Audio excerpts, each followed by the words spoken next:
दिल्ली में बजा चुनावी बिगुल। दिल्ली में 5 फरवरी को होगा मतदान, 8 फरवरी को आएंगे चुनावी नतीजे। मुख्य चुनाव आयुक्त ने कहा नहीं हो सकता ईवीएम हैक। मतदान सूची की जानकारी भी हर पार्टी को दी जाती है। दिल्ली विधानसभा चुनाव में समाजवादी पार्टी ने आप को दिया समर्थन, केजरीवाल ने जताया आभार। भारत में एचएमपीवी वायरस की एंट्री, एक ही दिन में मिले 3 केस, बेंगलोर में 2 और गुजरात में 1 बच्चा संक्रमित मिला। एचएमपीवी वायरस पर बोले स्वास्थ्य मंत्री जेपी नड्डा, घबराएं नहीं, सतर्क रहें, हम उठा रहे हैं जरूरी कदम। दिल्ली विधानसभा चुनाव में पोस्टर वार जारी, आपने गृह मंत्री अमित शाह को बताया चुनावी मुसलमान। पीके के गेटअप में केजरीवाल को ढूंढ रहा बीके, पोस्टर में लिखा गुमशुदा की तलाश। आप नेता दुर्गेश पाठक बोले गाली गलौज के अलावा भाजपा के पास दूसरा काम नहीं। सपा प्रमुख अखिलेश यादव ने कहा भाजपा दरारवादी पार्टी, इसका इंसान के जीवन से कोई लेना देना नहीं। सलमान खान के घर पर लगे बुलेट प्रूफ शीशे, बालकनी खिड़कियों की हो रही मरम्मत। 2024 में लॉरेंस गैंग ने की थी फायरिंग। आतिशी बोली 3 महीने में दूसरी बार सीएम आवास से निकाला, पीडब्ल्यूडी का जवाब। आतिशी कभी सीएम हाउस में रहने नहीं आई, इसलिए आवंटन रद्द हुआ। बीजेपी प्रवक्ता शहनवाज हुसैन बोले केजरीवाल, आतिशी और मनीष सिसोदिया इस बार विधानसभा का मुंह नहीं देख पाएंगे। छत्तीसगढ़ सीएम विष्णुदेव साय ने शहीद जवानों को श्रद्धांजलि दी, बोले शहादत व्यर्थ नहीं जाएगी। कुंभ की जमीन को वक्फ की बताने पर मुस्लिम धर्मगुरु बोले एक पड़ोसी दूसरे के आता है काम।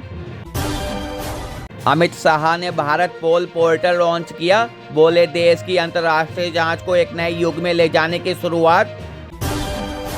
तेजस्वी यादव का भाजपा पर तंज, कहा विश्व की सबसे बड़ी पार्टी लेकिन दूल्हा कोई नहीं।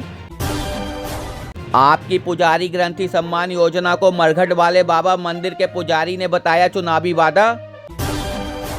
आपदा नहीं सहेंगे, बदल के रहेंगे, भाजपा नेता शहजाद पूनावाला का आप पर निशाना। दिल्ली विधानसभा चुनाव के लिए आम आदमी पार्टी ने लॉन्च किया अपना कैंपेन सॉन्ग, फिर लाएंगे केजरीवाल। पीएम मोदी उद्धव ठाकरे के बाद एनसीपी प्रमुख शरद पवार ने अजमेर भेजी चादर। बीजेपी सांसद कमलजीत सहरावत बोली दिल्ली विधानसभा चुनाव में भाजपा को आशीर्वाद देगी दिल्ली की जनता। नेपाल तिब्बत सीमा पर भूकंप से तबाही, मृतकों की संख्या बढ़कर हुई 95। भाजपा नेता मनजिंदर सिंह सिरसा बोले अब्दाली और औरंगजेब की तरह केजरीवाल ने दोनों हाथों से लूटा। बीजेपी नेता रमेश भिदूड़ी के बयान पर बोले मुख्य चुनाव आयुक्त, महिलाओं पर ऐसे भद्दे कमेंट्स नहीं करने चाहिए। यूपी और तमिलनाडु में एक एक विधानसभा सीट पर उपचुनाव की घोषणा, जम्मू कश्मीर में उपचुनाव टले।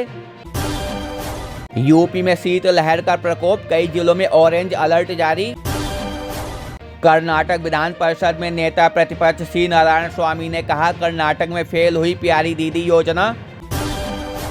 कनाडा के पीएम जस्टिन ट्रूडो ने पीएम पद और पार्टी से दिया इस्तीफा, कहा देश को नए नेतृत्व की जरूरत। निर्दलीय सांसद पप्पू यादव ने बीपीएससी मुद्दे को लेकर 12 जनवरी को किया बिहार बंद का आह्वान। आमरण अनशन पर बैठे किसान नेता डल्लेवाल की हालत बिगड़ी, पल्स रेट और ब्लड प्रेशर हुआ कम।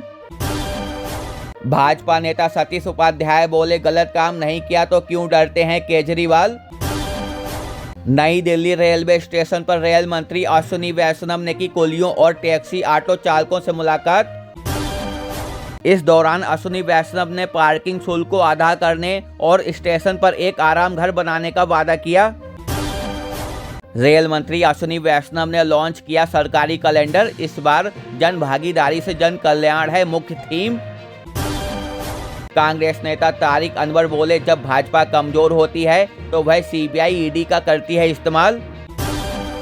बिहार में एचएमपीवी वायरस को मात देने के लिए कोरोना की तर्ज पर होंगे इंतजाम। योगी सरकार की ग्रामीणों को बड़ी सौगात, जल जीवन मिशन के तहत सामुदायिक अंशदान करेगी वहन। भारतीय रिजर्व बैंक ने नवंबर 2024 में सुरक्षित संपत्ति के रूप में खरीदा 8 टन सोना। कांग्रेस नेता प्रदीप भट्टाचार्य ने लोकसभा में कहा, देश में बदलाव लाना चाहते हैं राहुल गांधी। मंगलवार को अनशन कर रहे जन सुराज के संस्थापक प्रशांत किशोर की तबीयत बिगड़ी, एम्बुलेंस से ले जाया गया अस्पताल।